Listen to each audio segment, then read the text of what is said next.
Coastal रोडचा तुम्ही विषय काढला तर त्याच्यावरून सुद्धा राजकारण प्रचंड तापलेलं आहे. आम्हीच केलं असं म्हणणारे ठाकरे आहेत. मी त्याला उत्तर दिलं. मी म्हटलं शेजारचा मुलगा आपल्या मांडीवर बसवला म्हणजे आपला मुलगा होत नाही. कोस्टल रोडच्या संदर्भात ठाकरेंचं कॉन्ट्रीब्युशन काय? ठाकरेंचं कॉन्ट्रीब्युशन एवढंच आहे, एक कधीतरी प्रेझेंटेशन दाखवलं, त्यानंतर डायरेक्ट लपून छपून उद्घाटन केलं, या व्यतिरिक्त त्यांचं कॉन्ट्रीब्युशन नाही. हा जो कोस्टल रोड आहे, या कोस्टल रोडला बनवण्याकरता आपल्याला माहिती आहे इतके वर्ष प्रयत्न चालला होता.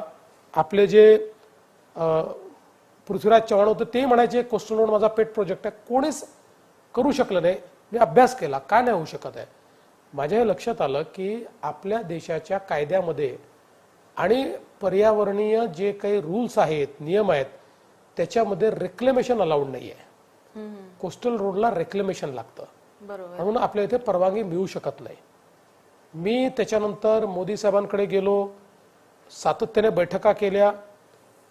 3 एन्व्हायरमेंट मिनिस्टर केंद्रात बदलले. 2 वर्ष या बैठका माझ्या चालल्या. 5 बैठका झाल्या. शेवटच्या बैठकीत तर मी अतिशय नाराज झालो की बाबा हे काय चाललंय. आणि मग परमिशन मिळाली. शेवटी त्यांनी मला एक ॲफिडेव्हिट मागितलं. ते म्हणाले तुम्ही आम्हाला लेखी अंडरटेकिंग द्या की कोस्टल रोड केल्यामुळे जवळपास 200 एकर जागा ही त्या ठिकाणी निर्माण होते, जी आता आपल्याला पाहायला मिळते. म्हणाले तुम्ही इथे त्या जागेची किंमत इतकी आहे, 1.5-2 लाख रुपये पर स्क्वेअर फूट त्याची किंमत आहे, तुम्ही रिअल इस्टेट तयार कराल. मी अंडरटेकिंग दिलं की आम्ही रिअल इस्टेट तयार करणार नाही. तिथे चांगले गार्डन तयार करू, वॉकिंग ट्रॅक तयार करू. आणि मग त्याला मान्यता मिळाली. मान्यता मिळाल्यावर ते कोणी करावं असाही एक प्रश्न होता. एकीकडे MMRDA तयार होती, दुसरीकडे शिंदे साहेबांची इच्छा होती MSRDCला द्या. पण मला उद्धवजी असं म्हणाले की मी याबद्दल बोललेलो आहे, एकदा प्रेझेंटेशन केलंय, हे दुसऱ्या एजन्सीनी केलं तर ते चांगलं दिसणार नाही. माझी विनंती आहे तुम्ही महापालिकेतला. म्हटलं करा महापालिकेत. कमिशनरला सांगितलं, काम चालू केलं. काम चालू केल्यावरही तिथे थांबलं नाही.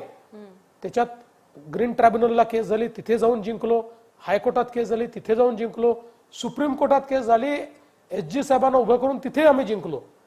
आणि हे सगळं काम होत असताना म्हणजे एक दिवस सकाळी मला कमिशनरांचा फोन आला आणि त्यांनी घाबरत मला सांगितलं की ते उद्धव ठाकरे भूमिपूजन करतात का, करून टाकलं त्यांनी. आणि मग त्यांनी मला सांगितलं की तुम्ही मुख्यमंत्री आहात, तुमचा अधिकार आहे, त्यामुळे आम्ही पुन्हा हे भूमिपूजन करायला तयार आहोत. कारण उद्धव ठाकरे तेव्हा साधे कुठल्या सभागृहाचे सदस्य देखील नव्हते, कुठल्याही संवैधानिक पदावर नव्हते. त्यांना अशा प्रकारचं भूमिपूजन करण्याचा कुठला अधिकारही नव्हता. पण केवळ श्रेय घ्यायचं आणि मी आलो तर ते श्रेय त्यांना एकट्याला मिळणार नाही, म्हणून त्यांनी लपून छपून ते भूमिपूजन केलं. मी कमिशनरला सांगितलं, त्यांनी केलंय भूमिपूजन, मला पुन्हा करायचं नाही, याचं उद्घाटन मी करेन आणि ईश्वराची कृपा बघा त्याचं उद्घाटन